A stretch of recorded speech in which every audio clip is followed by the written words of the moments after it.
तो हेलो दोस्तों and cricket lovers. तो आज हम बात करेंगे न्यूजीलैंड वर्सेस पाकिस्तान के पहले T20 मैच के बारे में, जहाँ पे न्यूजीलैंड ने पाकिस्तान को 46 रनों से हराया और एक कंफर्टेबल जीत अपने नाम की। और ये 5 मैच की T20 सीरीज़ में 1-0 की लीड ले चुके हैं।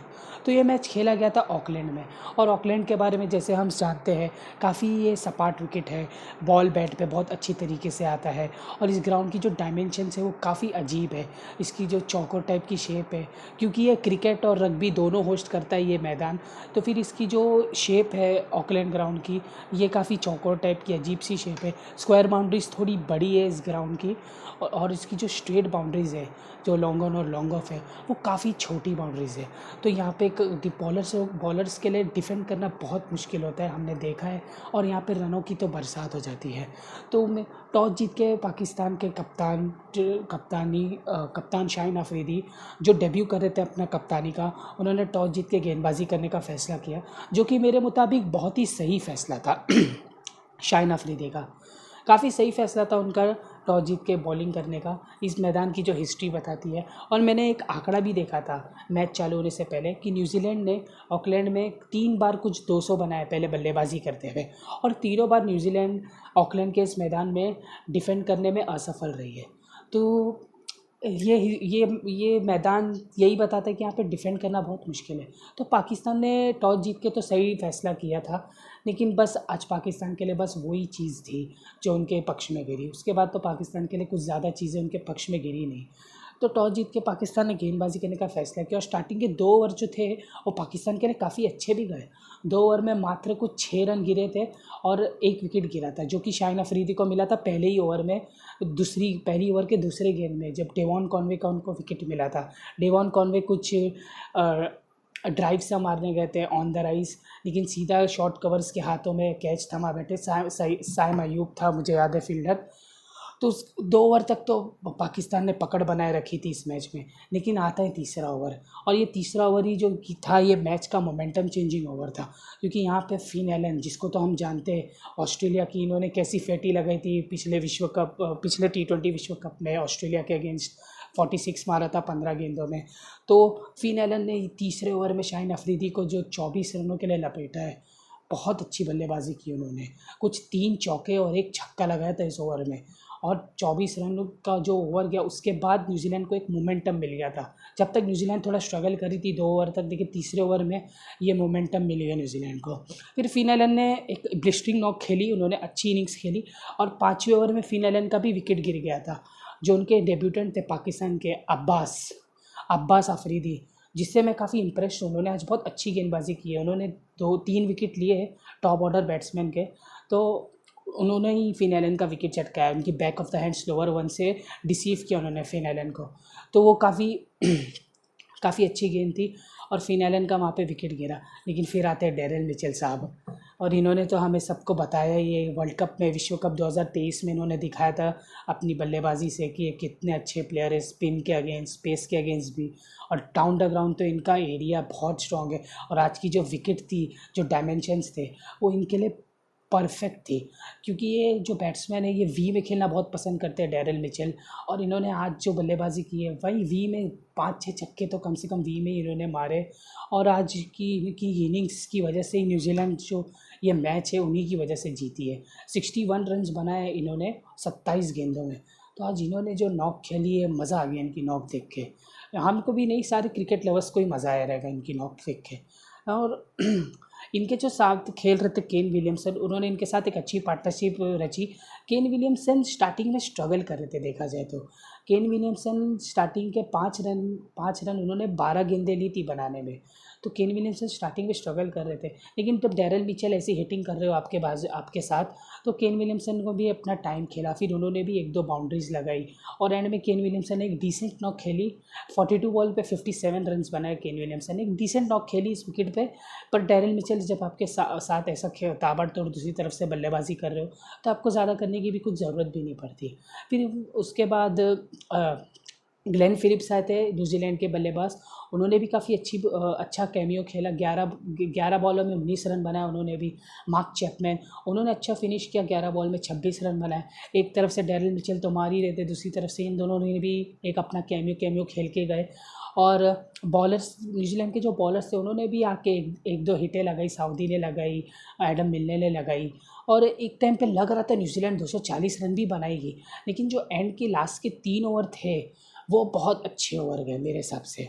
जो लास्ट के 3 ओवर, 2 ओवर हारिस रऊफ ने डाले अपने स्पेल के, और 1 ओवर जो शाहीन अफरीदी ने डाला, तो वो जो लास्ट के 3 ओवर थे ना, वो काफ़ी कमाल के ओवर थे, और उसमें रन भी ज़्यादा नहीं आए, और अच्छी बॉलिंग भी हुई पाकिस्तानी द्वारा।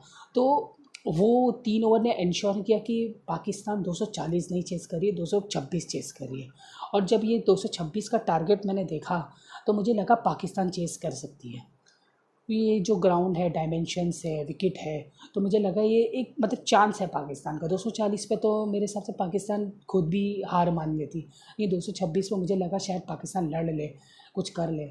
और शुरुआत भी उन्होंने वैसी की थी। जब हम पाकिस्तान की इनिंग्स की बात करें तो साइम अय्यूब जो साइम अय्यूब थे उनके बल्लेबाज, उन्होंने बहुत ताबड़तोड़ पारी खेली। उन्होंने कुछ 8 गेंदों में 27 रन की आज पारी खेली।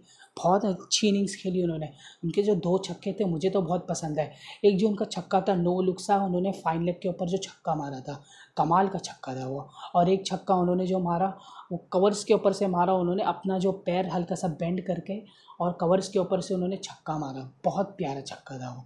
तो साइम अय्यूब उनके लिए एक अच्छे बल्लेबाज दिखे, इंटेंट के साथ उन्होंने बल्लेबाजी की। अनफॉर्चुनेट रहे, रन आउट हो गए उनकी और मोहम्मद रिजवान की, थोड़ी सी मिसकम्युनिकेशन हो गई और उसकी वजह से उनका विकेट रन आउट हो गए वो।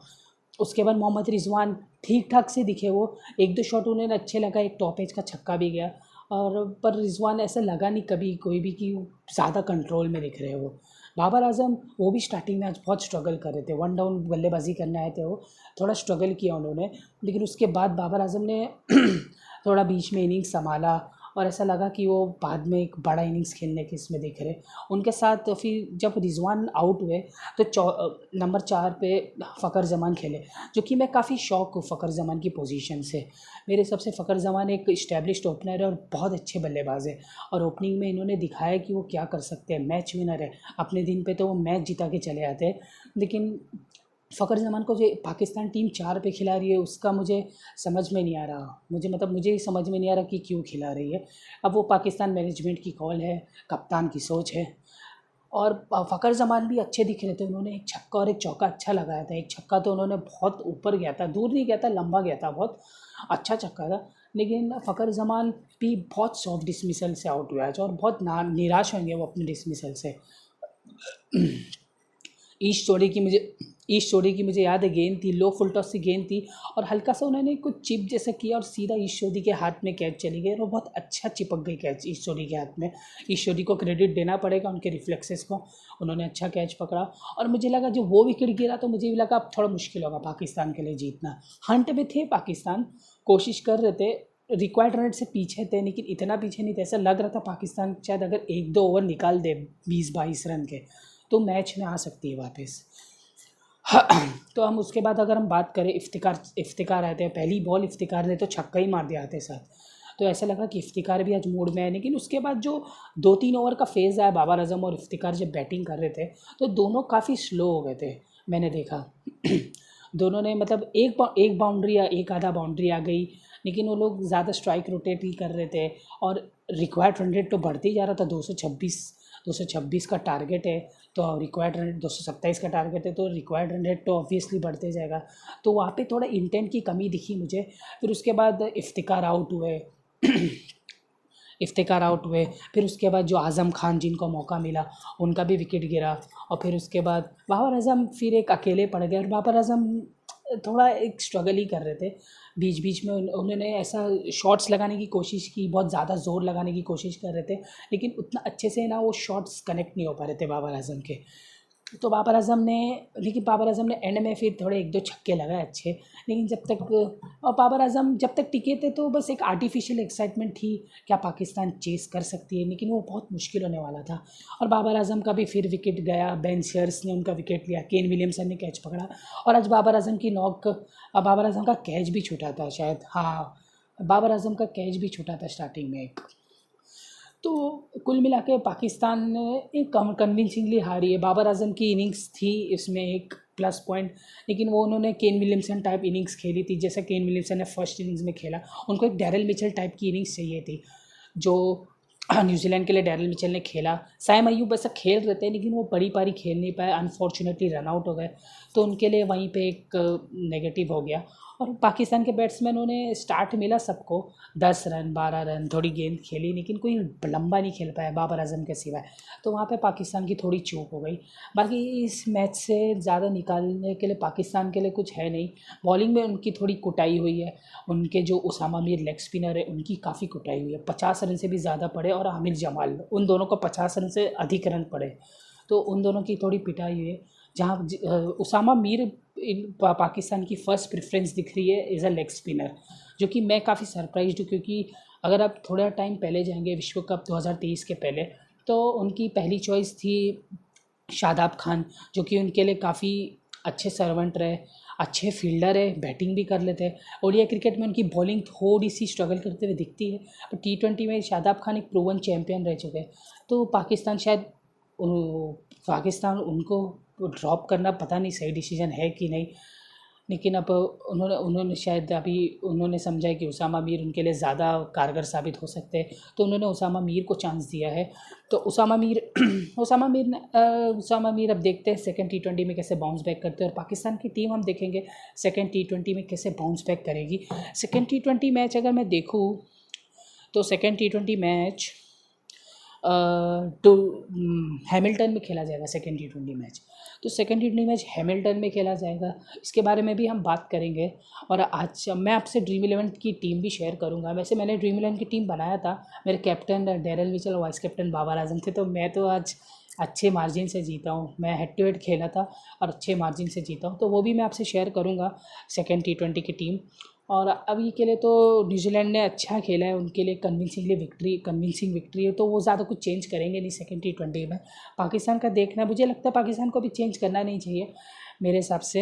अगर उन लोग ने कॉम्बिनेशन ट्राई किया तो उसी के साथ उनको स्टिक करना चाहिए। बस अब यही देखना है कि फ़खर जमान की जो आउट ऑफ पोजीशन बैटिंग कर रहे हैं, मेरे हिसाब से फ़खर जमान ओपनर है, इन्होंने वन डाउन भी खेला है फ़खर जमान को काफ़ी समय T20 में, मेरे हिसाब से फ़खर जमान की पोजीशन ओपनिंग है, मैं तो चाहता हूँ ओपनिंग करें। अब ये देखते हैं पाकिस्तान की सोच है ये किधर खिलाना चाहते हैं फ़खर जमान को, बाकी हम देखेंगे। सेकेंड T20 मैच है जो 14 तारीख संडे को, उसके बारे में भी मैं प्रीव्यू लेके आऊँगा, पोस्ट मैच में भी हम बात करेंगे। तो अभी के लिए मैं चलता हूँ दोस्तों, मेरे चैनल को लाइक कर दीजिए, सब्सक्राइब कर दीजिए, शेयर भी कर दीजिए, और फिर बाय दोस्तों, धन्यवाद।